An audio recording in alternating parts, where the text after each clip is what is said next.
अकबर बीरबल से कैसे मिले। एक बार बादशाह अकबर अपने कुछ सिपाहियों को लेकर शिकार पर निकले।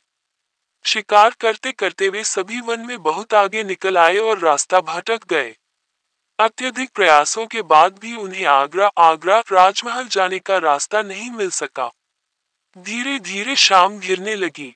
सबका भूख प्यास से बुरा हाल हो गया। लेकिन वे रुके नहीं और अनुमान के आधार पर आगे बढ़ते रहे। कुछ देर में वे सब एक तिराहे पर पहुंचे।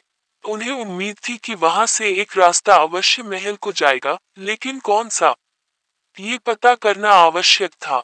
आसपास कोई ऐसा व्यक्ति दिखाई नहीं पड़ रहा था जिससे रास्ता पूछा जा सके।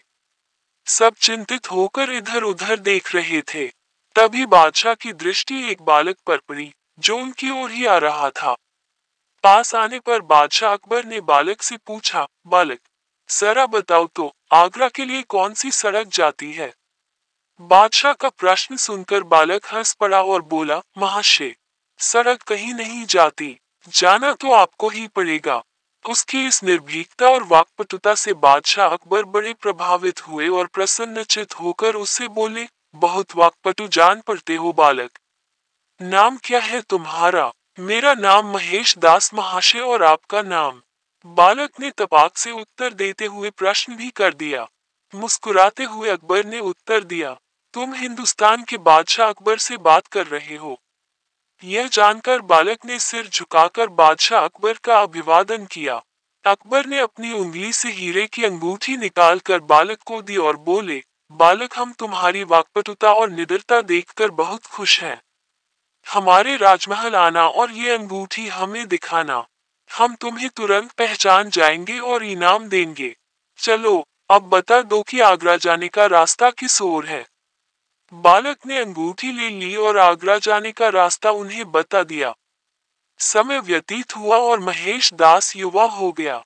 एक दिन उसने बादशाह से मिलने उनके राजमहल जाने का विचार किया और उनकी दी हुई अंगूठी लेकर अपने घर से निकल पड़ा। राजमहल पहुंचकर वह हैरान रह गया। कीमती पत्थरों से निर्मित और बेहतरीन नक्काशी से सज्जित आलीशान राजमहल देखकर उसकी आंखें फटी की फटी रह गई। कुछ देर राजमहल को निहारने के बाद जब वह अंदर जाने को हुआ, तो द्वार पर खड़े दरबान ने उसे रोक दिया। रुको, ऐसे कैसे अंदर चले जा रहे हो। बादशाह अकबर के द्वारा दी हुई अंगूठी दिखाते हुए महेश दास दरबान से बोला, महाशय, मुझे जहां पनाह से मिलना है।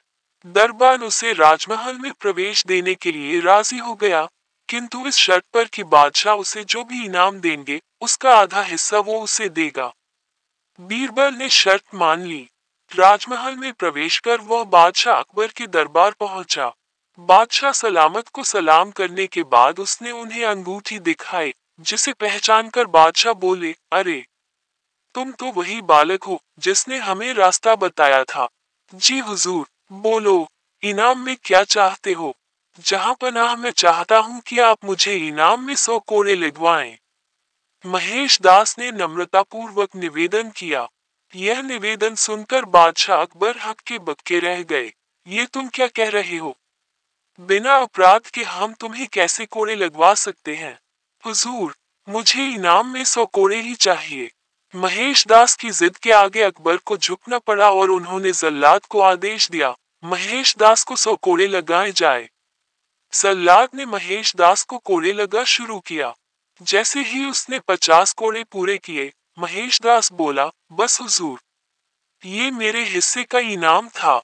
इनाम का आधा हिस्सा मुझे अपने वचन अनुसार आपके दरबान को देना है, इसलिए 50 कोड़े उसे लगाए जाएं। यह कहकर बीरबल ने राजमहल में प्रवेश के लिए दरबान से हुई बातचीत का पूरा विवरण बादशाह अकबर को दे दिया। यह बात सुननी थी कि दरबार में ठहाके लगने लगे। बादशाह अकबर ने दरबान को 50 की जगह 100 कोड़े लगवाए। महेश दास की बुद्धिमानी को देखते हुए उन्होंने कहा, महेश, अपनी बुद्धिमानी के कारण आज से तुम बीरबल कहलाओगे। और अपने नवरत्नों में सम्मिलित करते हुए उसे अपना मुख्य सलाहकार नियुक्त कर लिया। इस तरह बीरबल अकबर बीरबल के खासम खास बन गए।